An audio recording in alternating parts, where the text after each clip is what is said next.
standing next to his new national security advisor, President Trump still stopping short of military action against Iran for its alleged attack on Saudi oil facilities. We're really at a point now where we know very much what happened. Secretary of State Mike Pompeo, shortly before landing in Saudi Arabia for talks with Crown Prince Mohammed bin Salman, told reporters that the strikes on Saudi oil facilities were an Iranian attack on an unprecedented scale, calling it an act of war. There were no Americans killed in this attack, but anytime you have an act of war of this nature, there's always risk that that could happen. However, Pompeo did not provide details definitively showing the attack was launched from inside Iran. You can see of the debris. Today, Saudi defense officials showing the world remnants of what they say are alleged Iranian missiles and drones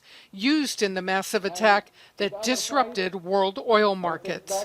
Iran denies involvement, but the Saudis insist the weapons are of Iranian origin. The attack was launched from the north and was unquestionably sponsored by Iran. While via Twitter, President Trump announcing he is imposing more sanctions. The Pentagon has been told to ensure plans for military options are up to date, but there is no indication of imminent U.S. military action. Several officials telling CNN any strikes would have to be a coalition effort. Thank you very much. And President Trump wants the Saudis involved. We're looking at those issues now and getting briefed up. What to do next about Iran may be front and center for Robert O'Brien, the U.S. hostage negotiator Trump named as his new national security advisor. He did a tremendous job on hostage negotiation, really tremendous, like unparalleled. We've had tremendous success in that regard. One senior White House official says it shows Trump wants a consensus builder, not a showboater, a dig perhaps at predecessor John Bolton, a well-known hawk.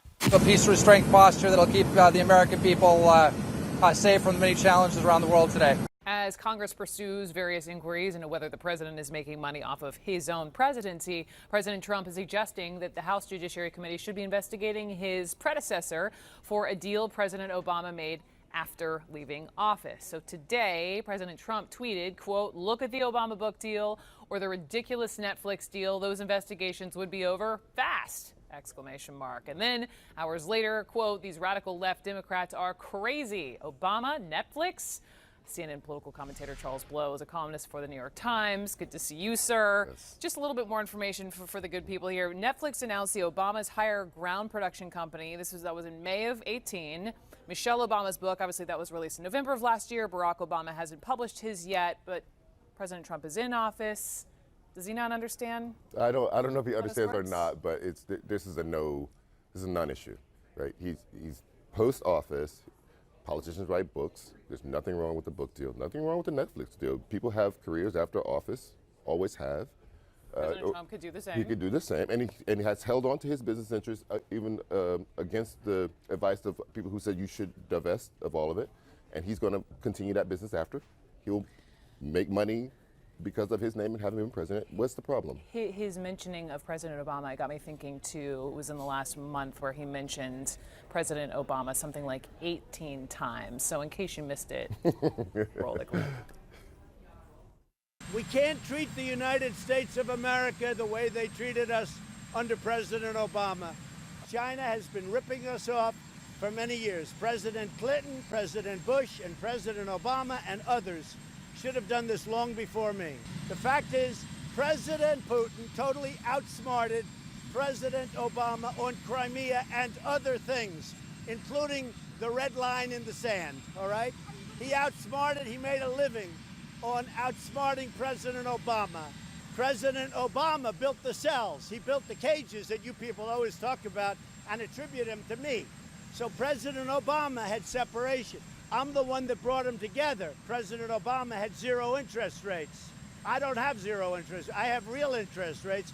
And despite that, I have a strong economy. Why can't he quit him? There's an obsession, and I think, as we were saying, I think he's jealous, right? For a lot of reasons. I think one of it is that Obama was popular at least during part of his presidency, Trump has never even broke 50% in popularity. It looks like he's heading towards a very tough re-election if he can make it. Obama was re-elected. People still genuinely like Obama. I mean, both he and Michelle, they genuinely like them, and that shows up in the polling. And he looks at that, this guy who he hates, and people like him, and he's thinking, why don't they like me? Bothers and him there it is. deeply. Yeah. An Amber Alert is out for a missing 5-year-old girl in New Jersey. Police are also looking for a man in a red van they believe took her. This was in Bridgeton City Park on Monday afternoon. It was Dulce Maria Alvez's mom who told police her daughter was at the playground when she vanished. I just want to find her. I want to find her, that she's okay. Nothing bad's happened to her. They could come to the police and tell something for her good. She's just 5 years old. She's just a little girl. Well, dozens of police and volunteers have been scouring the area in and around the 1,000-acre park. The search was called off for darkness last night, but they will be back at it again today.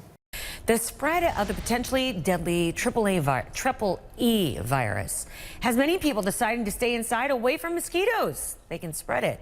4 new cases of Eastern equine encephalitis have been confirmed in the state of Michigan. 2 of the people died. People in 8 counties there are urged to just cancel outdoor events if they can, especially after nightfall. Now, Michigan has confirmed 7 triple E cases, and one of the victims was a new grandfather. He was a great guy, and he loved life. He was a good husband. He was a good dad. He was perfectly healthy, happy human being. And within a matter of 9 days, he went from perfectly healthy to brain dead. The CDC says the symptoms show up 4 to 10 days after you get bit with an infected mosquito. The signs are similar to that of a flu. In Massachusetts, there have been 8 confirmed cases, 1 death. Another person died from triple E in Rhode Island. That state's total is at 3.